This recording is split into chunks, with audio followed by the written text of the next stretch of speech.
سبحانہ تعالیٰ نے صحیح دعا کرنے کی طرف توجہ دلائی. دونوں طرح کے لوگوں کی دعاؤں کا ذکر کر دیا تاکہ انسان سمجھ جائے کہ بہترین دعا کس کی ہے، جامع دعا کس کی ہے، فائدے والی دعا کس کی ہے. اور ویسے بھی ذکر کے بعد دعا کیونکہ قبول بھی ہوتی ہے، اس مناسبت سے بھی ذکر کے کثرت کے بعد دعا کرنے کا ذکر کہا گیا ہے. یعنی صرف اتنا ہی کافی نہیں کہ انسان اللہ تعالیٰ کی تعریف کرے اور حمد و ثنا کرے، بلکہ اپنی ضروریات کی چیزیں بھی مانگے، منہ کھول کر بول کر اللہ تعالیٰ کے سامنے اپنی حاجت رکھے، اپنی فریاد رکھے، اپنی ضرورت رکھے. اسی لیے ذکر اور پھر دعا. اور پھر ان لوگوں کی یہاں مذمت کی گئی کہ جن کی دعاؤں کا مرکز اور محور صرف اور صرف دنیا ہوتی ہے. وَهُمْ عَنِ الْآخِرَةِ هُمْ غَافِلُونَ، اور آخرت سے وہ غافل ہی رہتے ہیں، آخرت کے بارے میں کچھ نہیں مانگتے. یعنی ان کی دعاؤں کا جو بڑا حصہ ہے یا صرف ان کی دعائیں دنیا کے گرد گھومتی.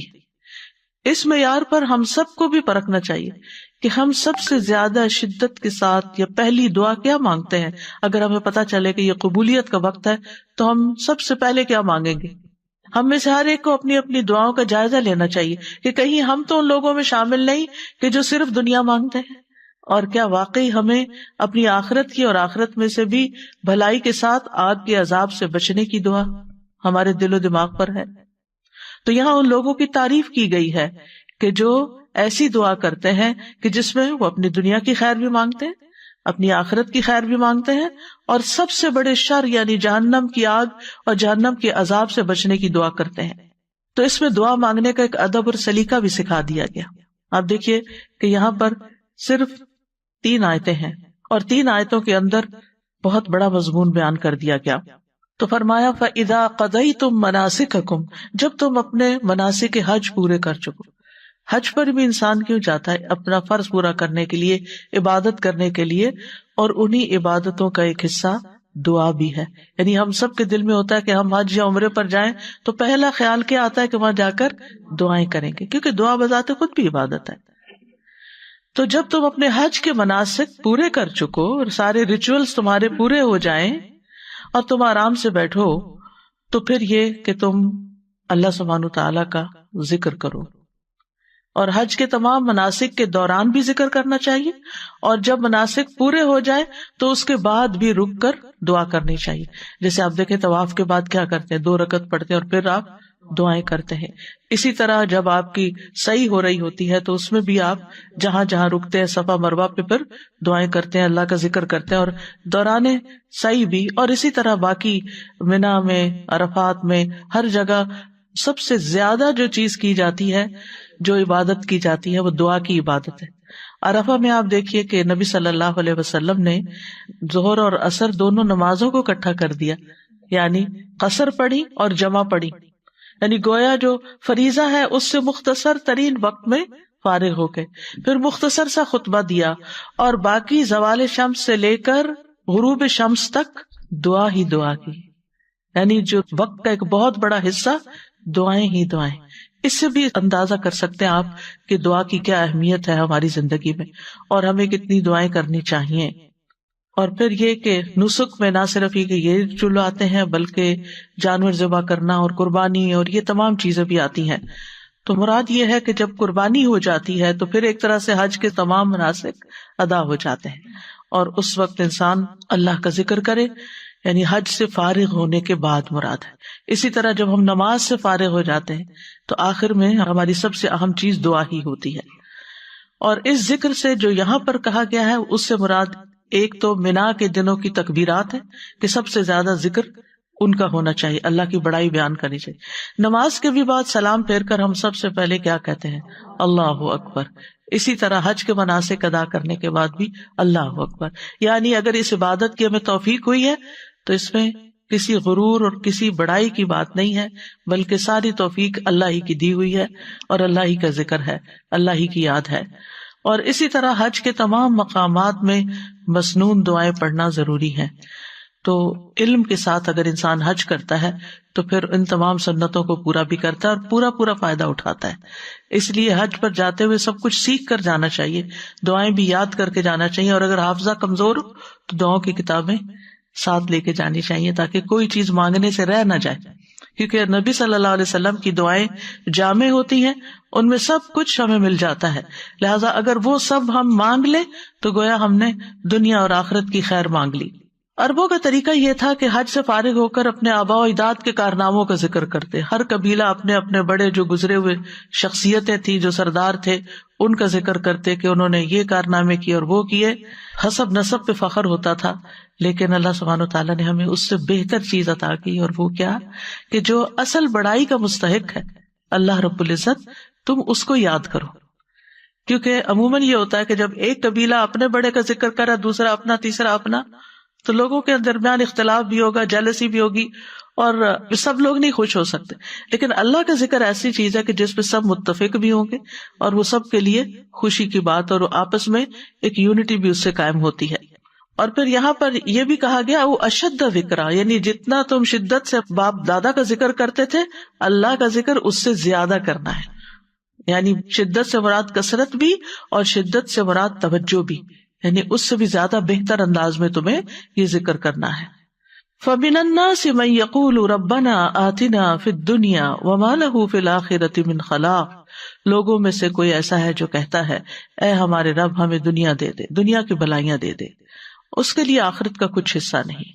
یعنی یہاں کچھ سے مراد یعنی کچھ لوگ ہیں جو یہ کرتے ہیں، اور اس دور میں مشرکین مکہ ایسا کرتے تھے کیونکہ ان کے پاس کوئی دین نہیں تھا ایکٹیو شکل میں، کہتے تو تھے ہم دین ابراہیمی پر ہیں، لیکن وہ طور طریقے بھول چکے تھے، تو وہ آخرت کے تصور سے غافل تھے، آخرت کو نہیں مانتے تھے، یا آخرت کے حساب کتاب یا آخرت کی جزا سزا پر ان کا یقین نہیں تھا۔ وہ کہتے تھے وما ہی الا حیاتنا الدنیا نموت ونحیا وما یہلکنا الا الدہر، کہ ہماری زندگی بس یہ دنیا کی زندگی ہے، ہم اسی میں جیتے مرتے ہیں، اور زمانے کی جو رفتار ہوتی ہے اس کے ساتھ یعنی وقت گزر جاتا ہے، جس کا وہ مر جاتا ہے، بات ختم۔ لیکن نبی صلی اللہ علیہ وسلم نے آ کر سب سے زیادہ جس عقیدے کو انسٹل کیا وہ توحید اور آخرت پر ایمان کا تھا، اور اس طرح ان کو صرف دنیا نہیں بلکہ ہماری وہ زندگی جس میں ہمیں ہمیشہ رہنا ہے اس کی بھلائیاں مانگنے کا سبق سکھا دیا گیا۔ ابن عباس کہتے ہیں کہ کچھ عرب مواقف پہ یعنی عرفات یا حج کے مشاعر میں آتے اور کہتے اے اللہ اس سال کو بارش، خوشحالی اور اچھی اولاد کے حصول کا سال بنا دے۔ آخرت کی بہتری سے متعلق وہ کوئی دعا نہیں کرتے تھے، تو اللہ تعالیٰ نے ان کے بارے میں یہ آیت نازل فرمائی۔ امام بغوی کہتے ہیں کہ اللہ نے اس سے مشرکین مراد لیے ہیں وہ حج کے موقع پر اللہ تعالیٰ سے دنیا کے سوا کچھ نہیں مانگتے تھے، وہ کہتے تھے یا اللہ ہمیں بکریاں، اونٹ، گائے اور غلام عطا کر۔ ان کی دنیا یہی تھی۔ ایک آدمی کھڑا ہوتا اور کہتا اے میرے رب میرے باپ کا ایک بہت بڑا خیمہ تھا اور اس کے پاس بہت زیادہ مال تھا، تو مجھے بھی ویسا ہی دے جیسے اس کو دیا ہے۔ یہ طریقہ تھا ان کی دعا کرنے کا۔ قتادہ کہتے ہیں یہ ایسا بندہ ہے جس کی نیت صرف دنیا کی ہوتی ہے، یہ دنیا کے لیے خرچ کرتا ہے، اسی کے لیے عمل کرتا ہے اور اسی کے لیے تھکاوٹ اور مشقت اٹھاتا ہے، آخرت اس کے ذہن میں نہیں ہوتی، آخرت کی جزا اور آخرت کا فائدہ۔ وما لہ فی الآخرۃ من خلاق، ایسے لوگوں کا جن کا مطمع نظر، جن کا گول اور جن کی توجہ اور دلچسپیوں کا سارا مرکز صرف دنیا ہے، ایسے لوگوں کے لیے پھر آخرت میں کچھ نہیں۔ جو آخرت کو بھول کر زندگی گزار رہے ہیں یعنی غفلت میں پڑے ہوئے ہیں، پھر ان کے لیے آخرت میں کچھ نہیں ہوگا، صرف دنیا مانگتے ہیں، دنیا چاہتے ہیں، دنیا کے لیے محنت کرتے ہیں تو ان کو دنیا ہی ملے گی، اور اگر وہ دین کے کام بھی دنیا کمانے کے لیے کر رہے ہیں تو بس صرف دنیا ہی ملے گی، آخرت نہیں ملے گی۔ قارون کے پاس بہت بڑی دولت تھی، اس کے خزانوں کا حال یہ تھا کہ خزانوں کی کنجیاں، خزانے نہیں، خزانے تو پتہ نہیں پھر کتنے ہوں گے، ان کی کنجیاں طاقتور آدمیوں کی ایک پوری جماعت مشکل سے اٹھا سکتی تھی۔ تو اس دولت کی وجہ سے قارون کے اندر فخر اور گھمنڈ پیدا ہو گیا تھا، تکبر پیدا ہو گیا تھا۔ تو اس وقت کچھ صالح بندوں نے اس کو یہی نصیحت کی تھی کہ دولت پر فخر نہ کرو، بلکہ اللہ نے تجھے جو دیا ہے اس سے آخرت کا طالب بنو، یعنی اس سے اپنی دنیا نہیں، آخرت کماؤ اور دنیا کا بھی حصہ نہ بھولو. یعنی دنیا میں بھی تمہیں جو ملنا ہے مل جائے گا، دنیا کا فائدہ بھی اٹھاؤ، لیکن اس دنیا سے اپنی آخرت کمانا نہ بھولو. اور عقل مند انسان وہی ہوتا ہے جو دنیا میں رہتے ہوئے دنیا کی ہر چیز سے اپنی آخرت کمانے کی فکر کرتا ہے. یعنی مومن جو ہوتا ہے وہ صرف اکیلے دنیا کی فکر نہیں کرتا. مثلاً اگر کسی کی اولاد بگڑ جاتی ہے تو وہ صرف یہ دعا نہیں کرتا کہ اللہ اس کو دنیا میں فلاں کامیابی عطا کر دے، بلکہ وہ اس کی دنیا سے زیادہ اس کی آخرت کی فکر کرتا ہے. اور جس کے سامنے آخرت نہیں ہوتی وہ صرف دنیا کی بات کرتا ہے کہ اگر یہ بچے نے پڑھا نہیں یا بچہ صحیح نہیں ہوا تو پھر اس کی دنیا خراب ہو جائے گی، اس کو کوئی پوچھے گا نہیں، اس کے کوئی کمانے کا ذریعہ نہیں ہوگا، اس کے لیے دنیا تنگ ہو جائے گی. اور اس وقت بالکل آخرت ان کے ذہن سے نکلی ہوئی ہوتی ہے کہ دنیا میں بگاڑ کا مقصد صرف دنیا کا بگڑنا نہیں ہے، بلکہ اس سے مراد آخرت کا بگاڑ بھی ہے. یعنی دونوں چیزیں انسان کی بگڑتی ہیں. تو مراد اس سے یہ ہے کہ انسان دنیا کی دعا بھی مانگے اور آخرت کی بھی مانگے. یعنی دنیا میں انسان کا بہت بڑا حصہ کیا ہے؟ وہ حصہ ہے کہ جس سے وہ ابدی زندگی کو حاصل کر لیتا ہے. وَمِنْهُمْ مَنْ يَقُولُ رَبَّنَا آتِنَا فِي الدُّنْيَا حَسَنَةً وَفِي الْآخِرَةِ حَسَنَةً وَقِنَا عَذَابَ النَّارِ. اور ان لوگوں میں سے بعض ایسے ہیں جو بلند ارادوں والے ہیں، جو بڑی بات سوچتے ہیں، جن کی سوچ بڑی ہے، جن کا ہورائزن بڑا ہے، وہ دنیا اور آخرت دونوں مانگتے ہیں. وہ کہتے ہیں ہمیں دنیا میں بھی بھلائی عطا کر اور آخرت میں بھی بھلائی عطا کر. وہ بھلائی جو دنیا میں وہ طلب کرتے ہیں اس میں ہر وہ خیر شامل ہے جس کا ملنا بندے کو پسند ہوتا ہے. یعنی جو بھی آپ کی چاہت ہے دنیا کے اعتبار سے، جس میں خوشگوار وسیع رزق حلال ہے، نیک بیوی یا نیک شوہر ہے، نیک اولاد جسے دیکھ کر آنکھیں ٹھنڈی ہوتی ہوں، آرام اور راحت کی زندگی، نفع مند علم، اعمال صالحہ کی توفیق، یعنی جیسے انسان کو اچھے اچھے کام کرنے کا موقع مل جائے، صدقہ کرنے کا، صلہ رحمی کرنے کا.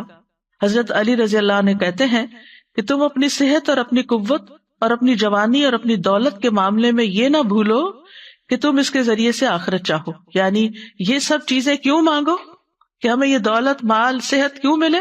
تاکہ ہم اس سے اپنی آخرت کمائیں. اور جہاں تک آخرت کا تعلق ہے تو اس سے مراد جنت ہے. للذین احسنوا الحسنى وزیادہ. جن لوگوں نے نیکی کی ان کے لیے نہایت اچھا بدلہ اور کچھ زیادہ بھی ہے. قتادہ کہتے ہیں اس سے مراد دنیا میں عافیت ملنا اور آخرت میں عافیت ملنا. یعنی دنیا اور آخرت کی بھلائی کو ایک لفظ سے بیان کرتے، اور وہ کیا ہے؟ عافیت. یعنی جان میں، مال میں، اولاد میں، صحت میں، ہر چیز میں عافیت، کہ انسان نقصان اور شر سے محفوظ ہو جائے. اور اس میں کوئی حرج کی بات نہیں کہ انسان اپنی آخرت کے ساتھ ساتھ دنیا میں جو چیزیں وہ چاہتا ہے وہ اس کو نصیب ہوں. اور اس میں مثلاً یہ کہ وہ اپنی ویل بینگ کے بارے میں، اپنی صحت کے بارے میں، اپنی طاقت کے بارے میں دعا کرتا ہے تو کوئی حرج نہیں. لیکن اس کے بیک آف مائنڈ ضرور یہ بات ہونی چاہیے کہ اللہ تعالیٰ جو بھی مجھے دے میں اس سے پھر اپنی آخرت کے لیے، اللہ کی رضا کے لیے زیادہ کام کر سکوں. اور پھر آپ دیکھیے کہ یعنی جب سے انسان کی موت شروع ہوتی ہے اس سے لے کر اللہ تعالیٰ کے دیدار تک جتنے بھی مرحلے ہیں اللہ تعالیٰ ان سب کو آسان کر دے. یعنی جب ہم آخرت کی بھلائی مانگے تو یہ ساری چیزیں ذہن میں ہوں کہ ہماری موت آسان ہو، ہمارا قبر کا حساب آسان ہو، ہماری قبر کی زندگی نعیم اور راحت والی ہو، ہم قبر سے اٹھے جب حشر میں تو ہمارا حشر کا اٹھنا وہ خوبصورت ہو، اس میں ہمارے اندر اطمینان ہو، کسی قسم کی کوئی گھبراہٹ نہ ہو، اللہ تعالیٰ کی رضا حاصل ہو، اور پھر رب رحیم کا قرب حاصل ہو. یہ تمام چیزیں اس میں آ جاتی ہیں. وقنا عذاب النار، اور ہمیں آگ کے عذاب سے بچا، یعنی ان اعمال سے ہماری حفاظت فرما اس دنیا میں جو ہمیں آگ کی طرف لے جانے والے ہوں، اور ہمیں بخشش عطا فرما، یعنی ہمارے گناہ جو کوتاہیاں ہو جائیں ان کو معاف کر دے تاکہ ہماری آخرت میں آگ سے چھٹکارا ہو سکے. اولئک لہم نصیب، ایسے لوگوں کو حصہ ملتا ہے کس سے؟ مما کسبوا، اس کے مطابق جو انہوں نے کمائی کی. یعنی دنیا کے لیے جو کوشش محنت کرو گے دنیا میں ملے گا، اور آخرت کے لیے جتنی کوشش محنت کرو گے وہاں ملے گا. یعنی یہ ساتھ بتا دیا گیا.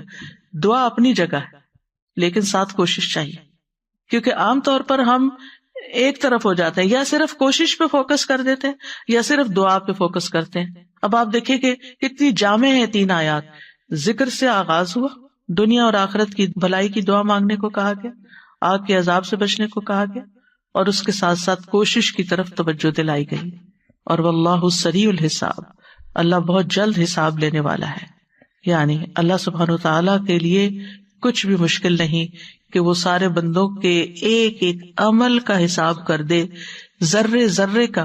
وَمَن يَعْمَلْ مِثْقَالَ ذَرَّةٍ خَيْرًا يَرَهُ، یعنی جہاں کوشش کی بات ہوئی تو پھر ذرے کے برابر بھی اگر کوئی نیکی کرتا ہے تو وہ اس کو دیکھ لے گا، اپنے اعمال نامے میں پا لے گا، چھوٹی سے چھوٹی نیکی بھی۔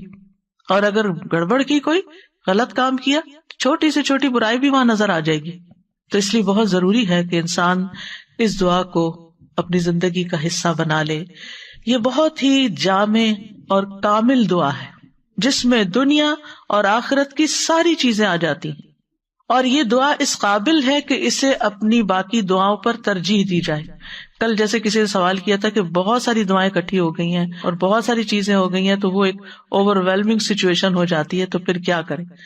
ٹھیک ہے، ان چیزوں کو بھی اپنے اپنے وقت پر رکھیں، پلان کریں، لیکن اگر کم سے کم ٹائم ہے تو پھر کیا مانگ لیں؟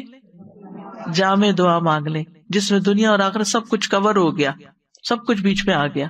نبی صلی اللہ علیہ وسلم اکثر یہی دعا مانگا کرتے تھے اور اس کی ترغیب بھی دیتے تھے، یعنی آپ کی کچھ دعائیں تو مواقع کے ساتھ ساتھ ہوتی تھی، کچھ دعائیں آپ نمازوں کے بعد مانگتے تھے، لیکن کچھ دعائیں آپ بہت کثرت سے مانگتے تھے، یعنی ان کا حصہ زیادہ ہوتا تھا۔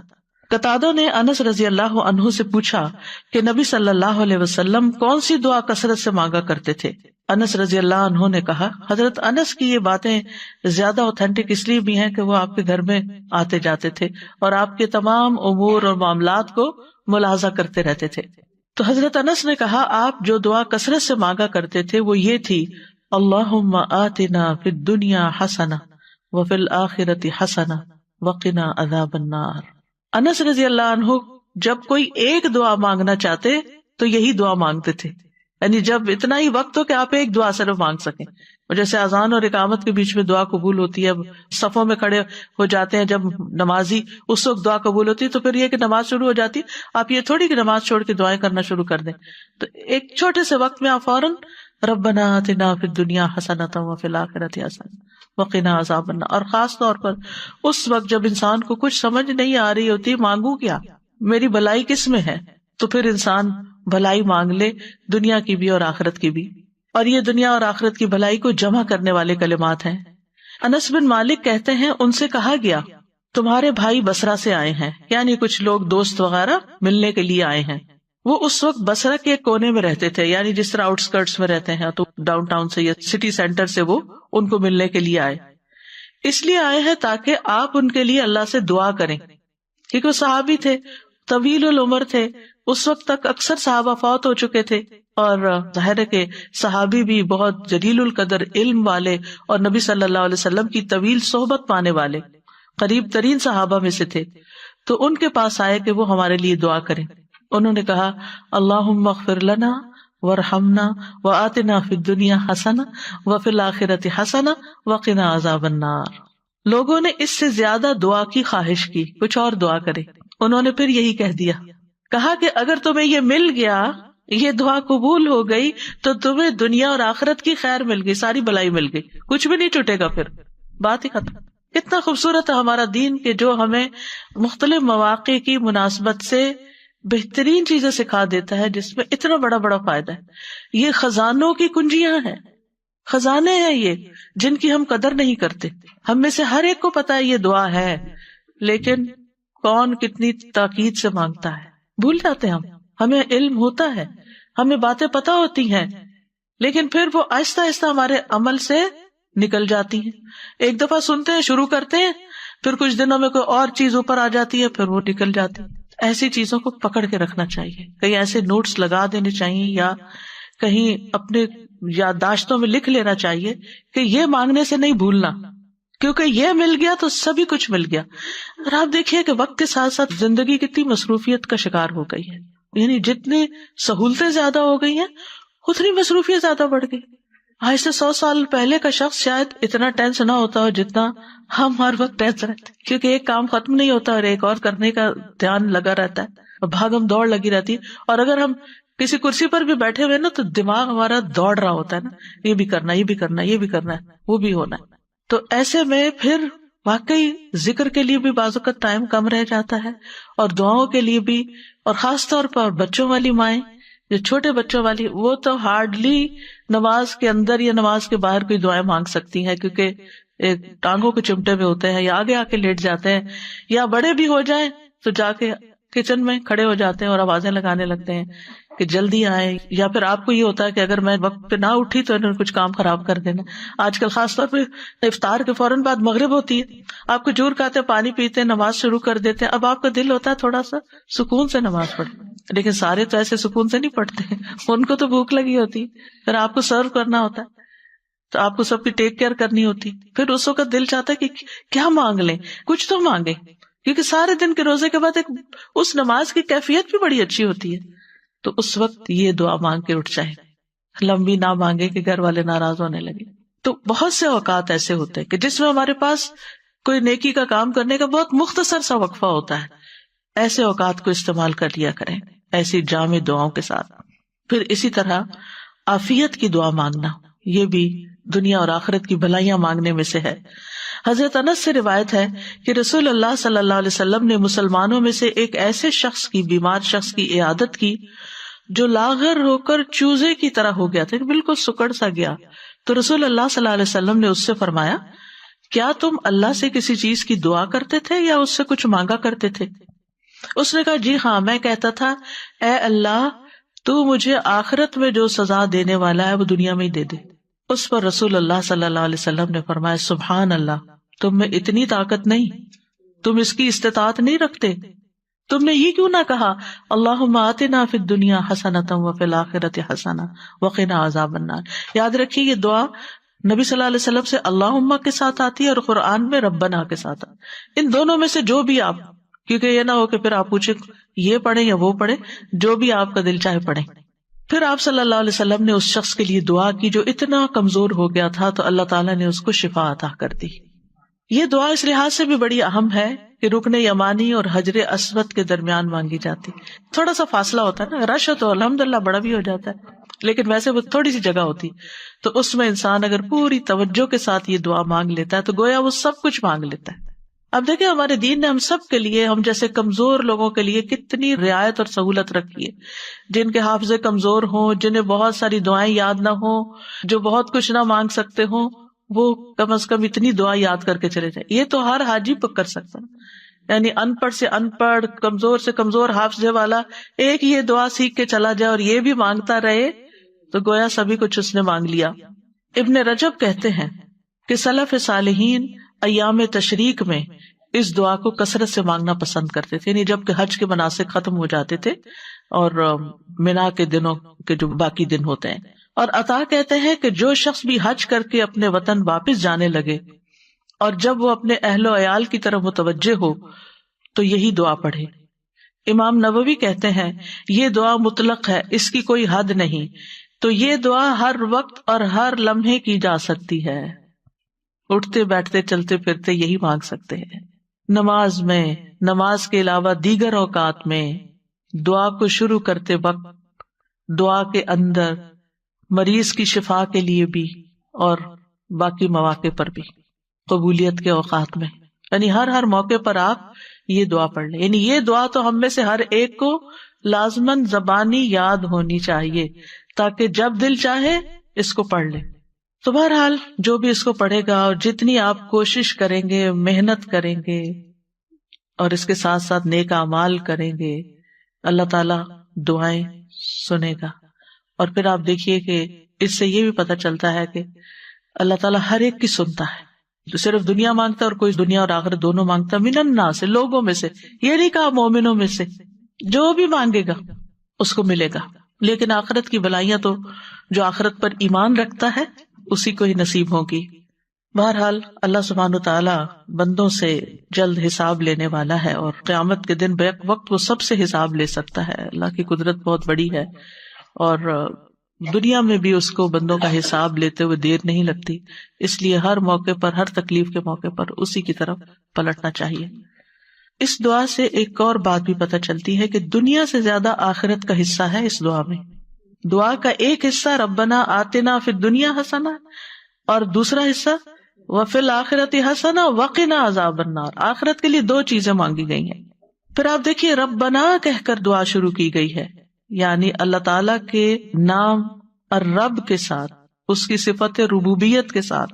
اور پھر اس دعا سے یہ بھی پتہ چلتا ہے کہ مانگنے والا جو ہے وہ بلند عزائم رکھتا ہے، بڑی سوچ کا مالک ہے۔ یہ بھی یاد رکھیے کہ آخرت کے ساتھ ساتھ دنیا مانگنے میں کوئی برائی نہیں ہے، کہ ہمیں خود سکھا دیا گیا ہے۔ یعنی بعض لوگ ایکسٹریمسٹ ہوتے ہیں، جب دین کی بات کرتے تو دنیا کو بالکل بھول جاتے ہیں، اور بعض لوگ آئیڈیلسٹ ہوتے ہیں، دنیا بھی آئیڈیل ہو جائے اور آخرت بھی۔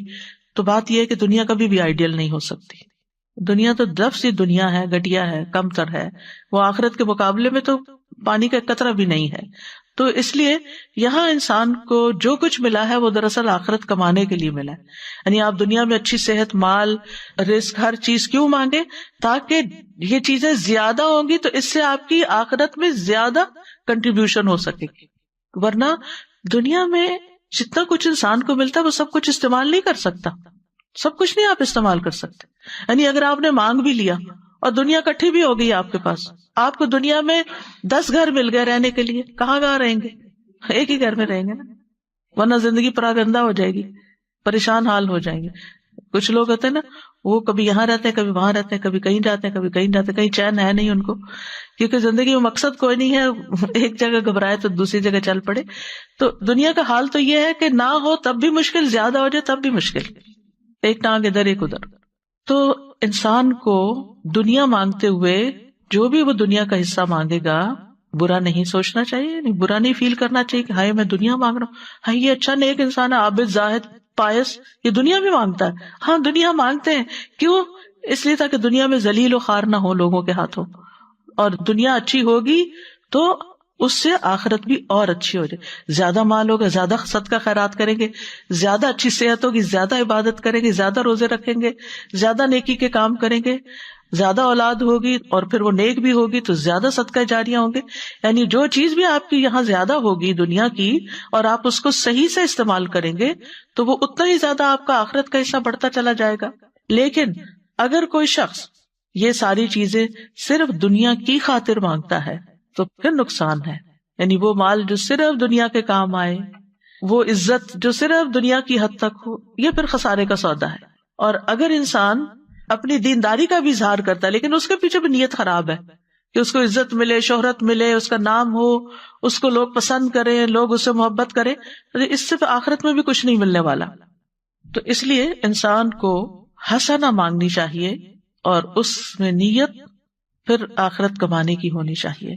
اور یہ بھی ہے کہ اپنی دعاؤں میں رغبت اور رہبت، امید اور خوف دونوں چیزیں شامل ہونی چاہیے، جیسے اس دعا کے اندر ہے۔ اور اب دیکھیے کہ قرآنی دعائیں جو ہیں وہ بڑی ہی جامع دعائیں ہیں، اور اس میں تمام مقاصد پورے ہوتے ہیں جن کی انسان اپنی دنیا اور آخرت کی فکر کرتا ہے۔ ہاں، ان آیات سے یہ پتہ ضرور چلتا ہے کہ صرف دنیا طلب کرنے کی مذمت، صرف دنیا مانگنا برا ہے، کیونکہ دنیا کو آخرت پر ترجیح نہیں دینی چاہیے۔ لیکن ہماری کمزوری یہی ہے، بل تؤثرون الحیات الدنیا والآخرۃ خیر وابقی، تم دنیا کی زندگی کو ترجیح دیتے ہو، حالانکہ آخرت کہیں بہتر اور زیادہ باقی رہنے والی ہے، اور آخرت کے مقابلے میں دنیا ہے بھی بہت قلیل۔ اگر آپ نے صرف دنیا مانگی اور بہت دنیا بھی مل گئی آپ کو، پھر بھی بہت تھوڑی ہے، کیونکہ قل متاع الدنیا قلیل والآخرۃ خیر لمن اتقی، آخرت تو تقوی کے ساتھ ملے گی، اور دنیا کی متاع تو جتنی بھی مل جائے وہ کم ہی ہے، کیونکہ ختم ہونے والی ہے۔ دنیا عارضی ہے اور آخرت ہمیشگی کا گھر ہے، اور اصل زندگی آخرت ہی کی زندگی ہے۔ وما هذه الحیات الدنیا الا لہو ولعب وان الدار الآخرۃ لہی الحیوان لو کانوا یعلمون، اور دنیا کی یہ زندگی نہیں مگر ایک دل لگی اور کھیل، اور بے شک آخری گھر یقیناً وہی اصل زندگی ہے۔ یعنی دنیا میں 100 سال بھی مل جائے تب بھی ختم ہو جائیں گے، لیکن آخرت میں زندگی کبھی ختم نہیں ہوگی. زندگی تو وہ ہے جو کل شروع ہوگی. یقیناً وہی اصل زندگی ہے. لو کانوا یعلمون، کاش وہ جانتے ہوتے. انسان دنیا کے تھوڑے متاع پہ خوش ہو جاتا ہے. چھوٹی سی کوئی کامیابی ملتی ہے، چھوٹی سی کوئی چیز مل جاتی، آپے سے باہر ہونے لگتا ہے، گھمنڈ کرنے لگتا ہے. لیکن دنیا کی جو بھی چیز ہے، اللہ تعالیٰ فرماتے ہیں وَمَا الْحَيَاةُ الدُّنْيَا فِي الْآخِرَةِ إِلَّا مَتَاعٌ، وہ تھوڑے سے سامان کے سوا آخرت میں کچھ بھی نہیں. یعنی دنیا میں جو کچھ کمایا اگر اس سے آخرت نہیں بنائی تو سمجھے سب فنش، ہر چیز ختم. آخرت کو چھوڑ کر صرف دنیا کو محبوب رکھنا جو ہے یہ غفلت کا باعث ہو جاتا ہے. یعنی جو شخص دنیا میں ہوتے ہوئے آخرت نہیں سوچتا وہ غافل شخص ہے، اور جو صرف دنیا چاہتا ہے اس کو آخرت میں کچھ نہیں ملتا. وَمَا لَهُ فِي الْآخِرَةِ مِنْ خَلَاقٍ، سورۃ الاسراء میں اللہ تعالیٰ فرماتے ہیں من کان یرید العاجلۃ عجلنا له فیہا ما نشاء لمن نرید ثم جعلنا له جہنم یصلاها مذموما مدحورا.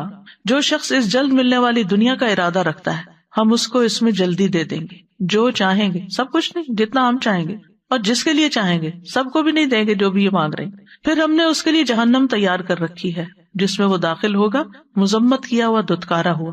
کیوں؟ کیونکہ اس کی ساری کوششوں، طلب تڑپ، محبت کا فوکس صرف دنیا تھی. تو دنیاوی غرض سے اگر کوئی شخص عمل کرتا ہے، نیک عمل بھی چاہے کرے، لیکن دنیا حاصل کرنے کے لیے، تو ایسے شخص کو آخرت میں کچھ حصہ نہیں ملے گا.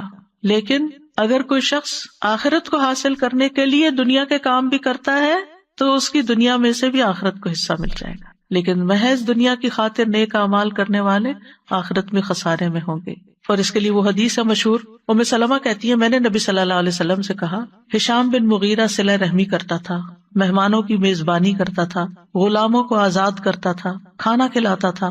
اگر وہ اسلام کا دور پاتا تو مسلمان بھی ہو جاتا، کیا یہ اعمال اس کو فائدہ دیں گے؟ آپ نے فرمایا نہیں، وہ تو یہ سب کچھ دنیا کے لیے دیتا تھا تاکہ دنیا میں اس کا چرچا ہو، اس کی شہرت ہو، وہ دنیا کی تعریف چاہتا تھا. اس نے ایک دن بھی یہ نہیں کہا رب اغفر لی خطیئتی یوم الدین، اے میرے رب بدلے کے دن میری خطاؤں کو معاف کر دینا. تو ہونا کیا چاہیے، اس طرح کے جتنے بھی ہم کام کریں، چیریٹی کے کام کریں، لوگوں کی خدمت خیال رکھیں، ساتھ ہی دل میں دعا کرتے رہیں اور دل کا دھیان اس طرف رہے کہ اللہ اس کا صلہ مجھے آخرت میں عطا کرنا اور اس کے بدلے میرے گناہ معاف کر دینا. یعنی صدقہ کرنے کی ایک نیت کیا ہونی چاہیے کہ اللہ اس کے بدلے میرے گناہ معاف ہو جائیں، کیونکہ صدقہ گناہوں کی آگ کو ٹھنڈا کرتا ہے، اللہ تعالیٰ کے غضب کو ٹھنڈا کرتا ہے کہ جو بندے پہ بھڑکتا ہے گناہوں کی وجہ سے. رسول اللہ صلی اللہ علیہ وسلم نے فرمایا اس امت کو عظمت و رفعت، دین و نصرت اور زمین میں اقتدار کی خوشخبری دے دو، یعنی یہ امت بہت اوپر بھی جائے گی. سو جو ان میں سے آخرت کا عمل دنیا کے لیے کرے گا اس کا آخرت میں کوئی حصہ نہیں ہوگا. یعنی تمہیں دنیا ملے گی لیکن ایسا نہ ہو کہ آخرت والے اعمال بھی دنیا کمانے کے لیے کرنے لگو. سورۃ نازعات میں آتا ہے فَأَمَّا مَن طَغَىٰ وَآثَرَ الْحَيَاةَ الدُّنْيَا فَإِنَّ الْجَحِيمَ هِيَ الْمَأْوَىٰ. جس نے سرکشی کی، دنیا کی زندگی کو ترجیح دی تو جہنم اس کا ٹھکانہ ہوگی. دنیا کی طلب انسان کو بعض اوقات گمراہی کے راستے پر لے جاتی ہے، یعنی انسان اللہ کے راستے پر نہیں چل سکتا جب اس کی دنیا کی خواہشات بڑھ جاتی ہیں. اور بعض اوقات وہ دنیا سے ایسی محبت کرنے لگتا ہے کہ آخرت کے بارے میں کوئی ذکر بھی کر دے تو اس کو برا لگتا ہے کہ آپ ہر وقت موت کی باتیں کرتے ہیں، جنت کی باتیں کرتے ہیں، جہنم کی باتیں کرتے ہیں. تو محض دنیا طلب کرنے سے آخرت کا نقصان ہو جاتا ہے، دل ٹیڑھے ہونے لگتے ہیں، نیت خراب ہونے لگتی ہے نا انسان کی.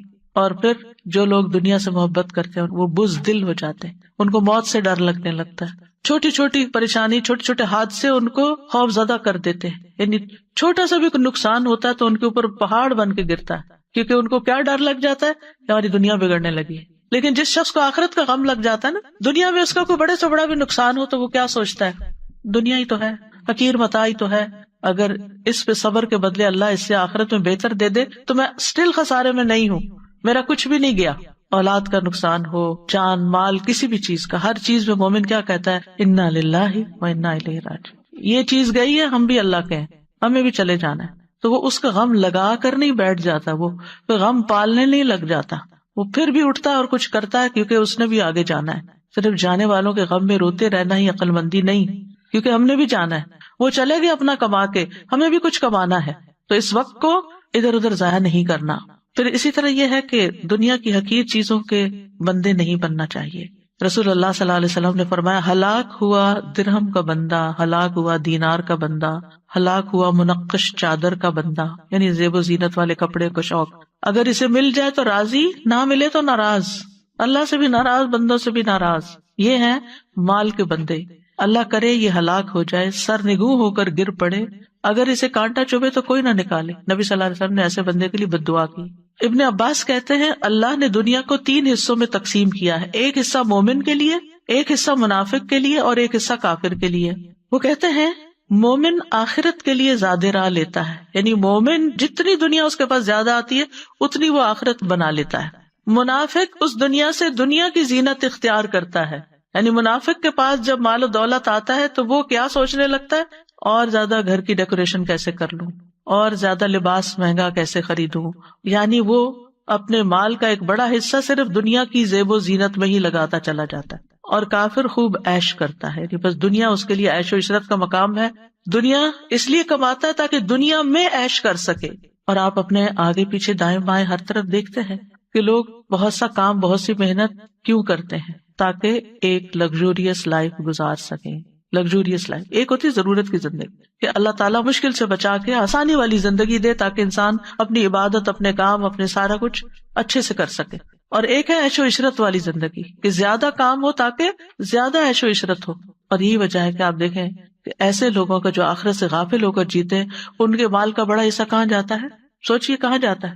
انٹرٹینمنٹ. یعنی کھانا صرف ضرورت کا کھانا نہیں، بلکہ کھانے میں ایسی چیزوں کا انتخاب جو صرف ایک زبان کا ٹیسٹ ہو یا ایک انٹرٹین کرتی ہوں. پھر اس کے بعد اوقات اگر فارغ ہے تو وہ کس کام میں جاتے ہیں؟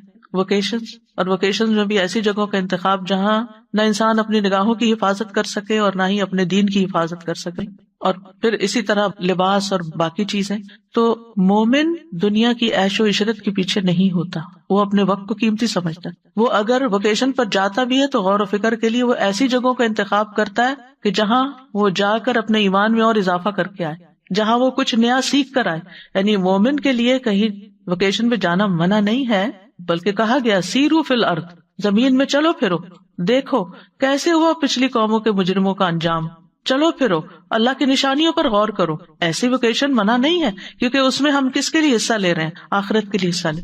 لیکن اگر صرف عیش و عشرت، جیسے وہ لوگ جن کے دل اللہ کے خوف سے خالی ہوتے ہیں، وہ ایسی جگہوں پر زنا اور شراب اور ہر طرح کے حرام کام کرنے کے لیے ان کو کھلی چھٹی ملتی ہے، تو اس چیز کی پوچھ ہوگی، اس پہ پکڑ ہے. اور ایک اور بہت سوچنے کی بات، وہ کیا؟ مالک بن دینار کہتے ہیں آپ دنیا کے لیے جتنا غم کریں گے اسی حساب سے آپ کے دل سے آخرت کی فکر نکل جائے گی. کیونکہ ایک دل ہے نا، آپ نے اس میں کیا بھرنا ہے. اگر دنیا کا غم بھر لینا ہے تو آخرت کا غم نکل جائے گا. جتنا جتنا دنیا کا غم بھرے جا رہے ہیں آخرت کا غم نکلے جا رہا ہے. اور اگر آپ آخرت کا غم لگا لیں گے تو دنیا کا غم نکلنا شروع ہو جائے گا. دنیا کے غموں سے نبٹنے کا یہی طریقہ ہے، ورنہ یہ دنیا اپنے ہر اچھے برے طریقے سے آپ کو غمگین ہی کرتی. بہت ساری نعمتیں مل جائیں وہ بھی غمگین کر دیتی ہیں کہ یہ پرانی ہو جائیں گی، یہ ختم ہو جائیں گی. ان چیزوں کو ملنا بھی غم. اولاد مل جاتی ہے تو یہ تھوڑی ہوتا ہے کہ صرف آپ خوش ہوتے ہیں، جتنے خوش ہوتے ہیں نا اسے 10 سے زیادہ فکر کرتے ہیں اور غمگین بھی ہوتے ہیں. اسی طرح مال، کوئی دنیا کی کوئی بھی چیز لے، ہے جو گھٹیا، ادنا، کم تر، تو پھر اس کی کوئی بھی چیز غم، رنج، فکر، کانٹوں سے پاک نہیں ہے. یہاں ہر چیز کے ساتھ مسائل ہے. تو اس لیے پھر انسان آخرت کا فکر لگا لے، آخرت کا غم لگا لے. اور جب آخرت کا غم ہوگے تو انسان کہے گا یہ دنیا یہ 4 دن کی بات ہے مشکل وقت، گزر جائے گا، نکل جائے گا، ختم ہو جائے گا. دنیا میں نہ کوئی بیماری ہمیشہ رہنے والی ہے، نہ کوئی مسئلہ ہمیشہ رہنے والا ہے، نہ کوئی بھوک افلاس ہمیشہ رہنے والا ہے، کچھ بھی ہمیشہ رہنے والا نہیں. یہ سب کچھ موت کے ساتھ ختم ہو جائے گا. لیکن موت کے بعد کوئی مسئلہ پیش آ گیا تو آپ اکیلے ہیں بھگتنے کے لیے، وہاں کوئی ساتھ نہیں، اور وہ ختم بھی نہیں ہونے والا. وہ پھنس گئے مصیبت میں. ایک جنازہ جا رہا تھا تو آپ نے فرمایا مستریح و مستراح. مستریح یا راحت پانے والا، مستراح جس سے راحت پائی جائے. مستریح مومن ہوتا ہے جو دنیا کے غموں، فکروں، پریشانیوں، تکلیفوں، بیماریوں، ہر چیز سے نجات پا کر اللہ کی رحمت میں ڈھانپا جاتا ہے. آگے اس کے لیے فرشتے استقبال کرنے والے، نورانی شکلوں والے، اس کی جان نکالنے والے، اس کو روح و ریحان ان کی خوشخبری دینے والے. قبر اس کے لیے بہت وسیع باغ کی طرح، اور اس کے لیے آرام اور راحت اور نعیم اور پھر رب کی رضا کی خوشخبری جنت کا دکھا دیا جائے گا. مستریح، دنیا میں نہیں جانا واپس، غموں کا گھر، وہ دنیا میں رہنے کو پسند ہی نہیں کرے گا. ہاں سوائے ایک کے جو شہید ہو کر آیا، وہ ایک دفعہ بھیجے وہی لذت پا کر آؤ اللہ کی راہ میں جان دینے کی جو پہلے پائی تھی. باقی وہاں جس کو اچھا استقبال مل گیا بس اس کی تو عیش ہو گئی. اب عیش ہی عیش ہے. پھر قیامت کے دن اٹھے گا، وہاں راحت ہے، اللہ تعالیٰ سے ملاقات انتہائی خوشگوار ہے. اور پھر اس کے بعد حساب کتاب، میزان پہ حوض کوثر پر نبی صلی اللہ علیہ وسلم سے ملاقات ہے، پل صراط میں آنکھ جھپکتے گزر گئے، پھر آگے جنتیں، راحتیں، نعمتیں، اللہ کا دیدار، کیا کچھ ہے مومن کے لیے. مستریح. اور دوسرا ہے مستراح. وہ کون ہے؟ جو مرتا ہے تو لوگوں کو سکون ملتا ہے، لوگوں کی زندگی آرام میں آتی ہے، کیونکہ اس نے اتنا فساد مچایا ہوا ہوتا ہے فرعون کی طرح دنیا میں، کہ جب ایسے فرعون دنیا سے جاتے ہیں، ایسے فسادی لوگ دنیا سے جاتے ہیں، ایسے فسادی لوگ گھر سے نکلتے ہیں تو گھر والے شکر کرتے ہیں، اللہ تیرا شکر ہے تو نے اٹھا لیا اس بندے کو، ہماری جان آسان ہو گئی. ایسے نہ بنے کہ لوگ آپ کے مرنے کی دعائیں کرنے لگے، لوگوں کے فائدے کے بنے، لوگوں کے کام کے بنے.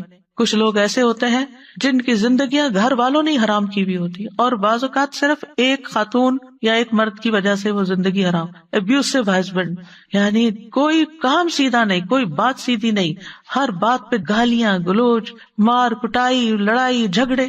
آپ یقین کریں اس وقت روزے سے ہوں، یعنی شاید ہی کوئی دن یا پھر شاید ہی کوئی ویک ایسا جاتا ہے کہ جس میں اس قسم کی باتیں نہ سننے کو ملے، کہ جس میں خواتین اپنے ہسبینڈز کی برائیاں اور ان کی تکلیفیں، یا ساس کی برائیاں، یا کسی اور کی، یعنی لوگوں نے لوگوں کو ہی دکھی اور پریشان کر کے رکھا ہوا ہے. لوگوں نے لوگوں کی زندگیاں حرام کی ہوئی، گھر میں لڑائیاں، بچوں کی طرف سے پریشانیاں.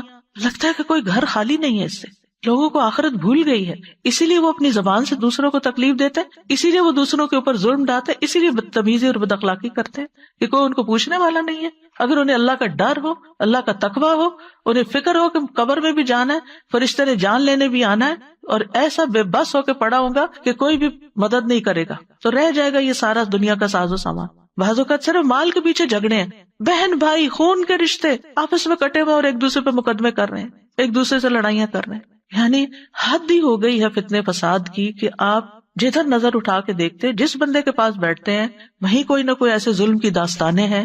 ہم کدھر کو جا رہے ہیں؟ ہم کیا کر رہے ہیں؟ ہمیں اپنی آخرت بھولی ہوئی ہے، اس لیے یہ سب کچھ ہے. چھوٹے سے دنیا کے حقیر مال و متاع کے لیے آپس کی لڑائیاں ہو رہی ہیں.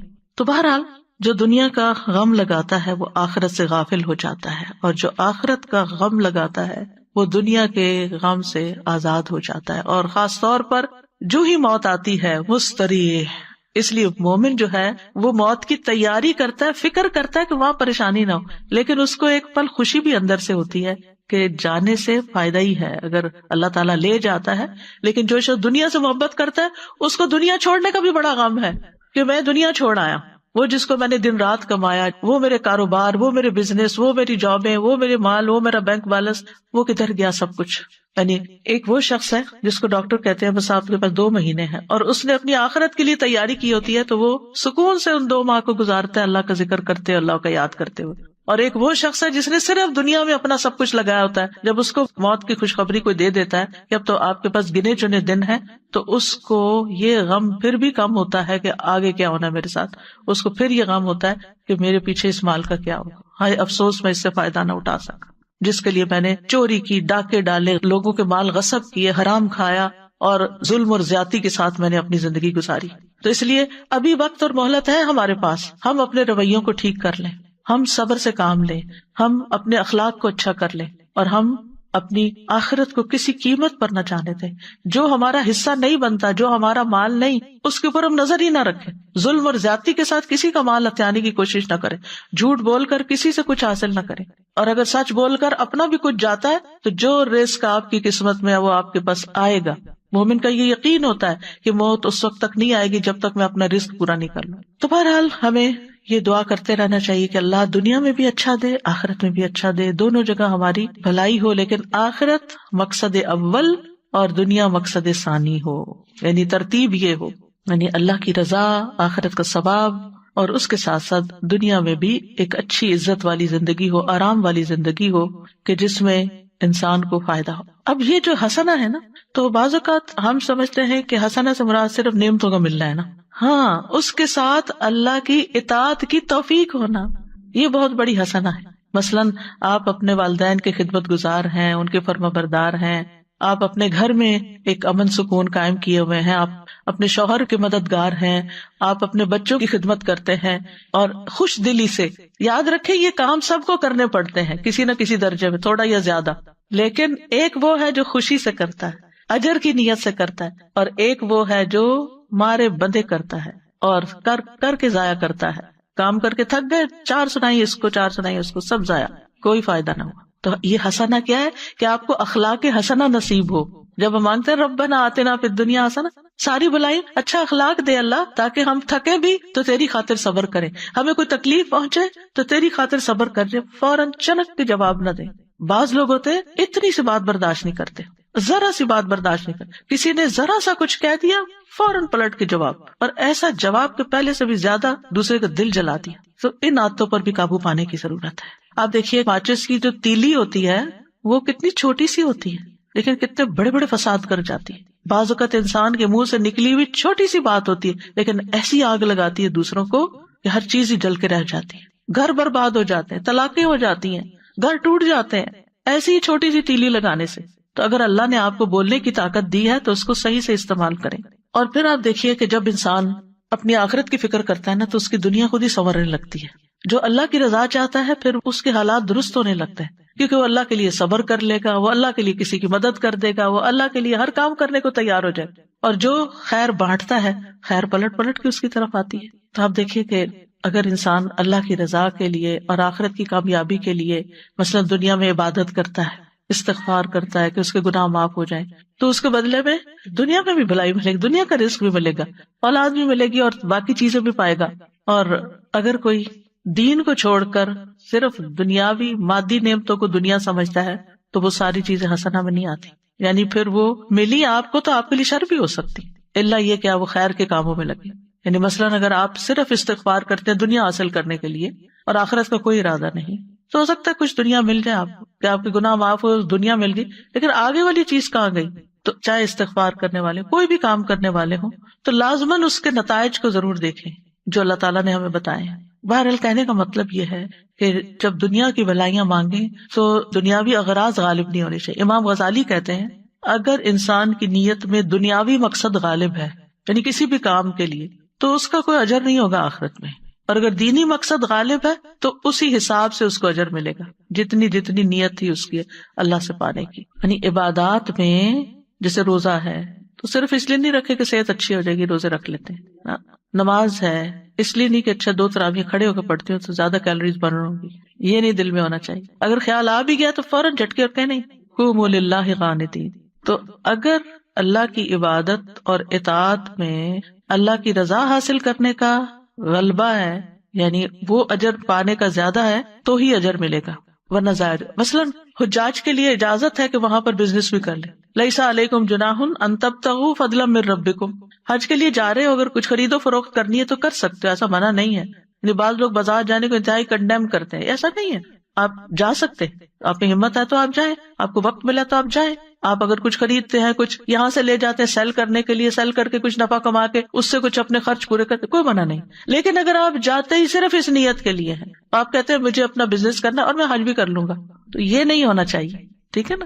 یعنی عبادت کے جو دنیاوی فائدے ہیں وہ ہمارا مقصد اول نہیں ہونا چاہیے، وہ مقصد ثانی ہونا چاہیے. ایمان والوں کے لیے تو ہر عمل کے نتیجے میں دنیا اور آخرت دونوں کی خیر آتی ہے. ایمان والوں کو یہ فائدہ نصیب ہوتا ہے. وقیل للذین اتقوا ماذا انزل ربکم قالوا خیرا للذین احسنوا فی هذه الدنیا حسنہ للذین احسنوا فی هذه الدنیا حسنہ وَلَدَارُ الْآخِرَةِ خَيْرٌ وَلَنِعْمَ دَارُ الْمُتَّقِينَ. جنہوں نے تقوی اختیار کیا ان سے کہا گیا تمہارے رب نے کیا نازل فرمایا؟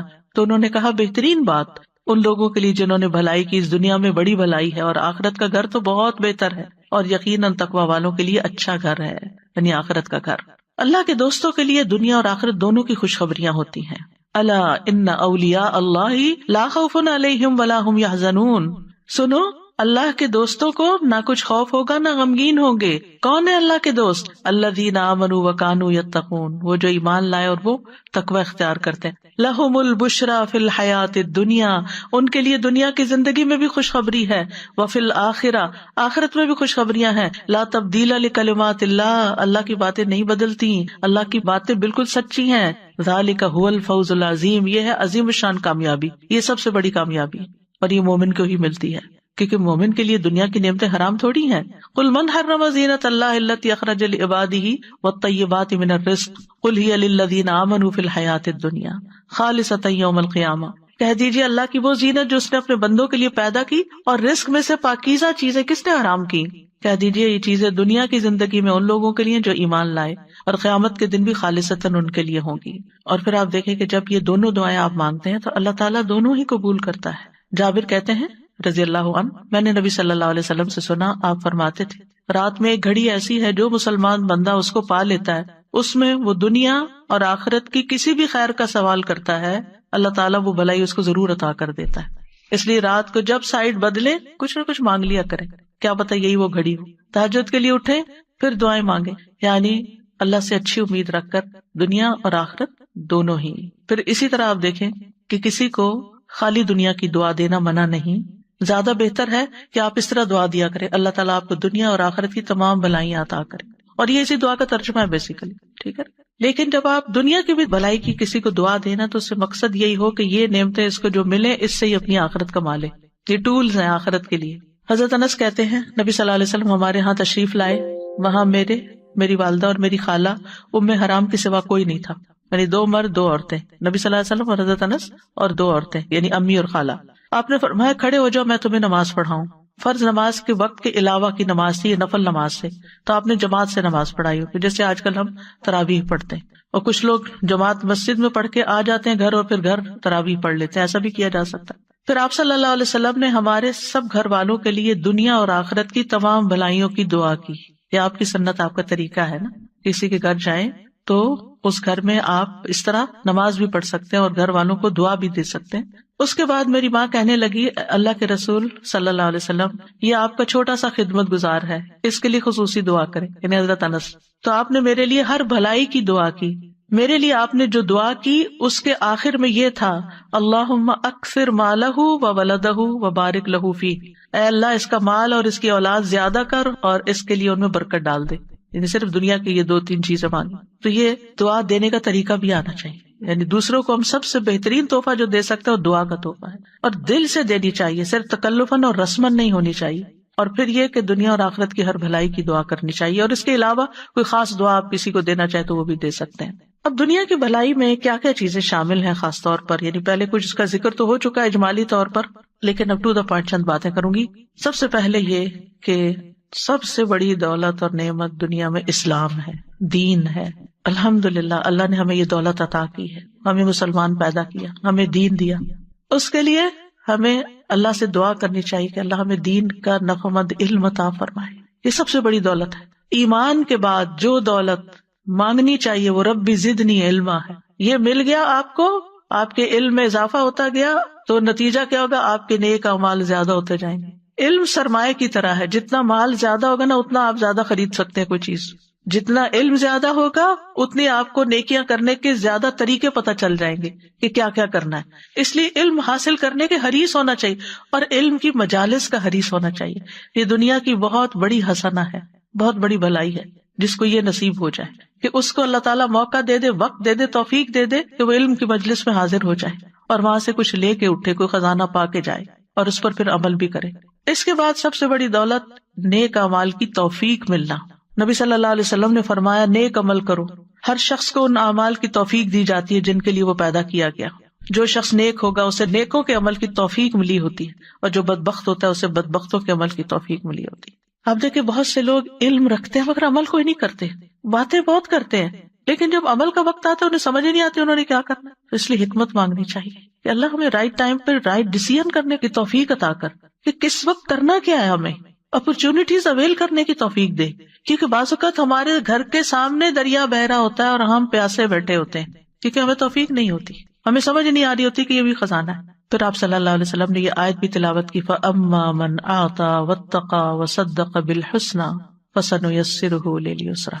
پھر یہ ہے کہ انسان اچھے علم پر عمل کے ساتھ ساتھ، توفیق مانگنے کے ساتھ ساتھ، ہر کام میں اللہ کی مرضی کو تلاش کرے، اس کے مطابق زندگی بسر کرے۔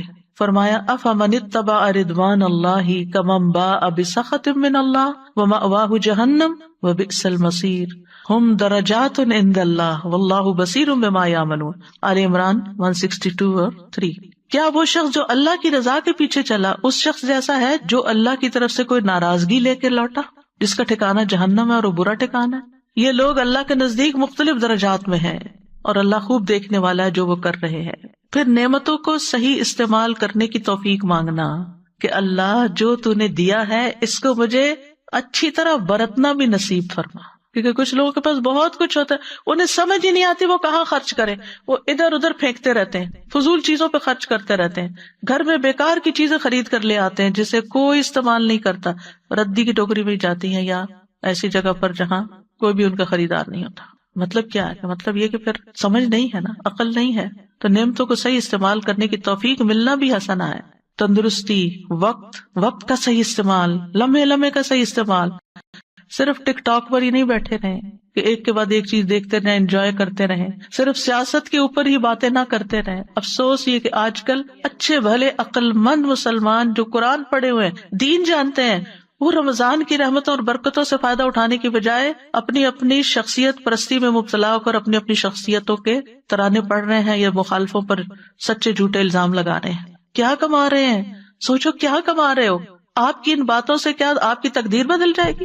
کیا بنے گا آپ کا؟ کس قدر خسارے میں ہیں ہم؟ یہ لمحات، یہ گھڑیاں، کوئی ہم نے گارنٹی لے رکھی ہے کہ اگلے سال ہمیں ملیں گی؟ خبروں پہ خبریں، تبصروں پہ تبصرے، باتوں پہ باتیں، نتیجہ کیا ہے؟ آج سے 1 سال پہلے آج کے دن جو خبریں تھی مشہور، کچھ یاد ہے آپ کو؟ کچھ بھی یاد نہیں۔ اس کا آپ کی زندگی پہ کیا اثر پڑا؟ اور اگر پڑا بھی، اگر کووڈ کی خبریں تھی کوئی اور پڑا بھی، تو آپ نے بٹ رہے ہیں نا اکیلے، کسی اور کو کیا اس سے؟ تو شخصیتوں پر باتیں کرنے اور